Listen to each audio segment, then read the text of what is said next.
Hello and welcome. Today I wanted to shoot a video review and features demonstration for the CFX board. Now, for those of you not familiar with the terminology, CFX stands for crystal focus, or the CF stands for crystal focus. X, I believe, stands for 10. There have been crystal focus boards around for quite a while, pretty much as long as I've seen custom lightsabers. Plecter Labs has had a version of crystal focus out there. Crystal Focus is usually their higher end board. They start off with things like, or Plecter started off with things like petite croutons and nano biscottes and crystal shards, which is what Vadervault used. And then at the top tier of all of their boards was always the Crystal Focus. And with the Crystal Focus 10, they've done kind of a Windows thing where they've taken it and they've just basically devoted all of their energy into the Crystal Focus. So they're not doing too much of the budget boards anymore. So this Crystal Focus X board, or CFX board, is the board that you're seeing around in use in a lot of sabers these days. So I wanted to cover what it is, how it stacks up to something like a Profi board, how it works, what it brings to the table that wasn't there before. Both of the installs that I'm using here are from Bendu Armory. These are on their removable Sentinel chassis. And this one on this side is a neopixel install. And this one on this side is a cree install. So I wanted to talk about CFX so that you could see it in both of these incarnations. All right, so let me go ahead and put this back together.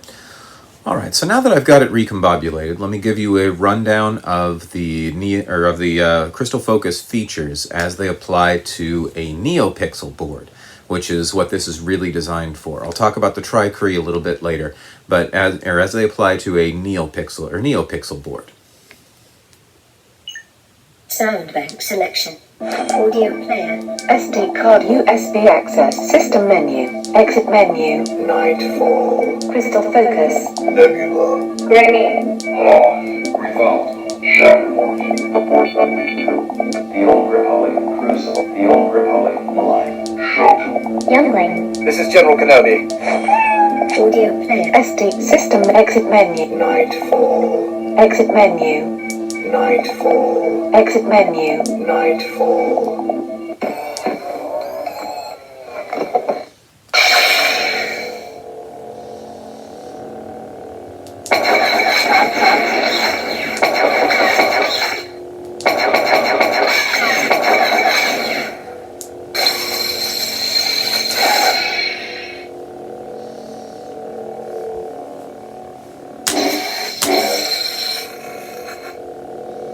Spectrum.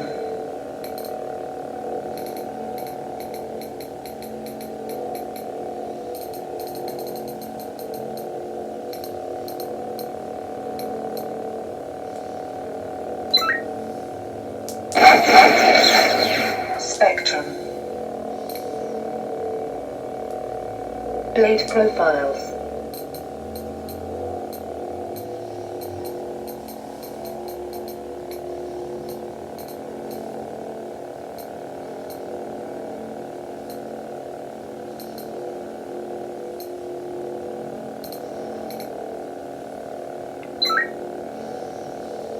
Spectrum.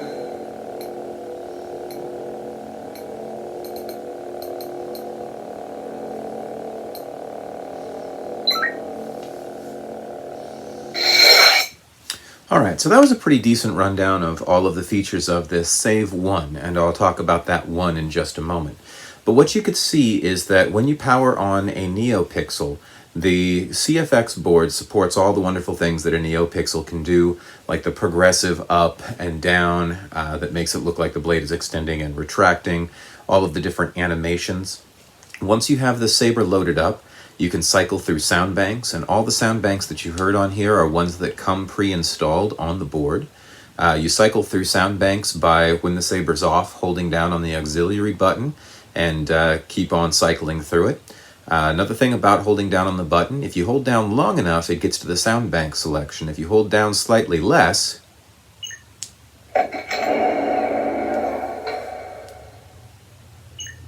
Soundbank selection. Nightfall.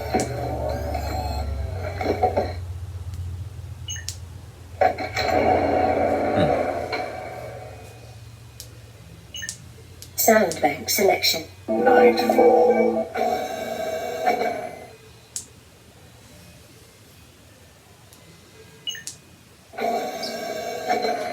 There we go. If you hold down slightly less, you saw that blue come up there. That was actually a power indicator, and as the power drains from the saber, that little indicator will light up less blue. So there's a power indicator. You can cycle through the sound banks. You saw that I was cycling through the sound banks two directions. I can go one way with the aux button. I can go the other way with the ignition button or the activation button. When I get to the one that I want, I just hold it down long enough for it to boot, and it'll boot that sound bank. Once I'm in the sound banks, it has a couple of different ways to get into color shifting. I could color shift by holding down the aux button and twisting, and that would just cycle between the colors. Or I can enter spectrum mode, where I've got it right now. I have to hit both of these buttons to enter spectrum mode, and that was where you saw me twisting the saber to change the color. While in spectrum mode, if I hold down on the aux button, I can enter blade profile mode, which is where I get to all those animations like the flicker and the stripes and the rainbow and the fire and all that other, and the unstable and all that other wonderful stuff. And I cycle through those again by turning the saber while it's in that mode. One of the things that you didn't see on here, this board offers smooth swing, and that's a feature that's sort of taking over the market right now.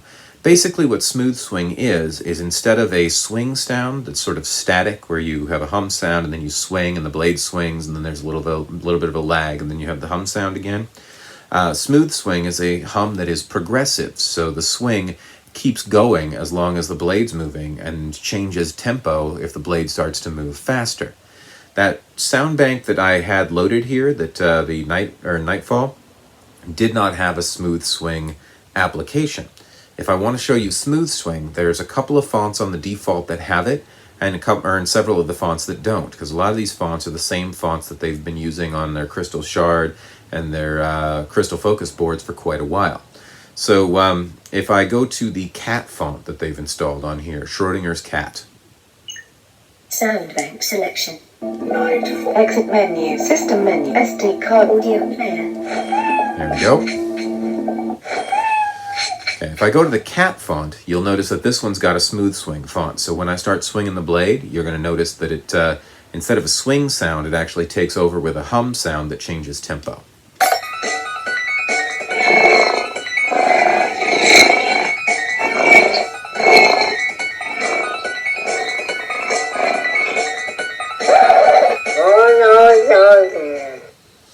With an Oolong Johnson power down. Now that cat font is actually a standard font that comes with this board. So some of the sound fonts that they have are compatible with smooth swing. Some of the sound fonts that they have are not compatible with smooth swing. That spectrum mode that I talked about, there's settings in the board that allow you to be able to do that with a twist, allow you to be able to do it with a double button, or disable it entirely. All of those blade profiles, you can customize those just like you can customize the color presets, but you have to dig into the config file, and there's a ton of little variables that you can change in order to customize those blade profiles and the color profiles. So you'll need to look over the user manual, go onto forums if you want to do that, or you can just play with what comes on the board. All right, so the Crystal Focus board is a pretty feature-intensive board, and it's really nice. Let me show you the menu real quick. Soundbank selection. Audio player. SD card. System menu. Volume. Blade power. Color profiles. Previous menu. Volume. Blade power. Color profiles. Previous menu. System menu. Exit menu. Nightfall. Alright, so you can change the volume setting on this. When I show you the Cree, the volume setting on it is substantially lower. This is a very loud install that Bendu Armory has made, but the volume setting is substantially lower. You can also set this up to be able to read the USB from the card, or without having to take the chip out. You can set it up to be able to read the USB by plugging in the board. So it's got different options like that, and the menu is fairly straightforward. You can even edit the color banks. So pretty nice menu, pretty self-explanatory in terms of use. It's very user-friendly. My only beef with these things, also you notice it lights up the activation light. My only beef with this is that for one, the Soundbanks are not all smoothswing. When Profiboard came out with their default sounds, all their default sounds were smoothswing. This one they've included the legacy sounds, and a lot of the legacy sounds are not. So you don't really notice the smoothswing unless you're installing sound fonts yourself, or you're using a couple of the fonts on here that have them. The other thing about this is the cree. So let me power up a cree and show you the difference here. Again, I've lowered the volume on here.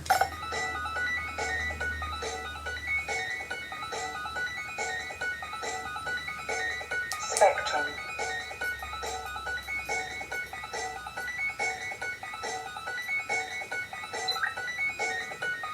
Spectrum. Blade profiles.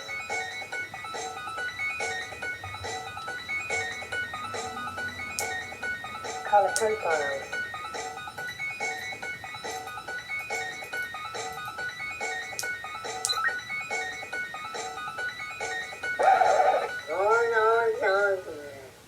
All right, so you notice that you can get a flicker and things on this, but without the neopixel, you can't get all the snazzy animations.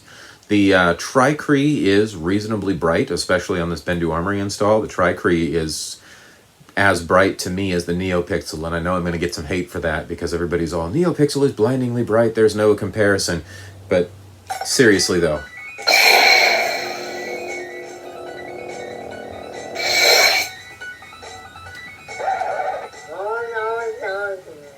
there's totally a comparison. I mean, these things are plenty bright. But you don't get the cool animations. You can get flicker.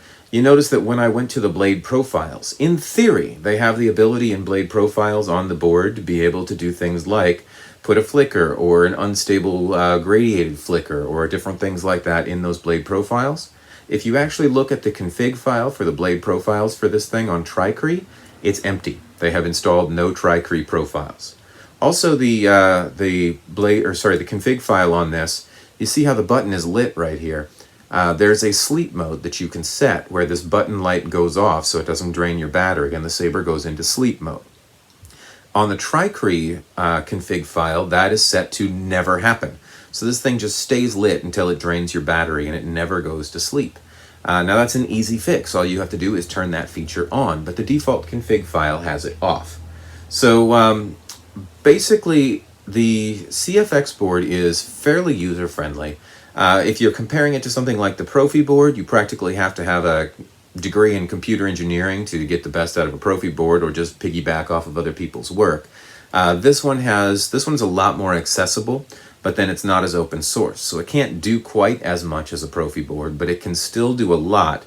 And it's got better onboard menus, and it's a little bit easier to use. So easier user end. But the thing about it is they've really gone whole hog into the CFX and gone whole hog into neopixel at the expense of doing anything interesting or even keeping up adequately with the cree config file. So if you get this in cree, don't trust the config file. Figure it out, edit it yourself, fix the problems that should have been fixed before, and I'm sure that they'll eventually get around to this, but they haven't yet. So anyhow, CFX board, good board, nice features, still seems like it's kind of in the process of becoming all that it could be.